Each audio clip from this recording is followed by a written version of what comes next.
La place des enfants et des adolescents dans la cérémonie funéraire, c'est vraiment quelque chose qui nous tient à cœur.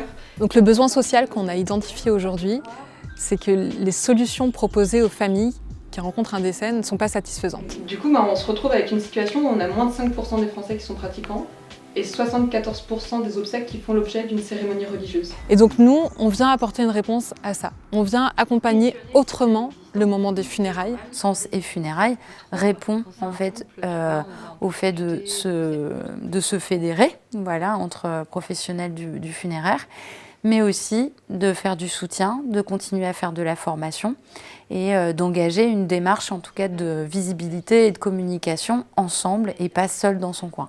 On a le même constat, c'est-à-dire de l'envie d'un changement systémique, on va dire, dans la façon d'accompagner les cérémonies civiles. On partage aussi cette croyance profonde qu'un rite funéraire, en fait, est utile et peut apporter du réconfort.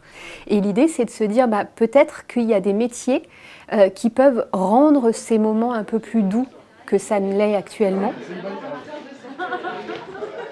Nous, à chaque fois qu'on choisit un nouveau lieu pour nos séminaires, c'est aussi l'occasion d'aller à la rencontre du territoire, de faire venir des acteurs locaux qui travaillent aussi autour de l'alternative funéraire et puis de proposer des événements au grand public pour faire parler de la mort, pour ouvrir des espaces de débat autour de la mort. Un café mortel, c'est un temps où on parle de la mort. On parle de la mort dans un lieu public. On parle de la mort dans un lieu convivial, on aborde des sujets liés au secteur funéraire. Une éducation mortelle, qu'est-ce qui fait qu'on meurt un jour?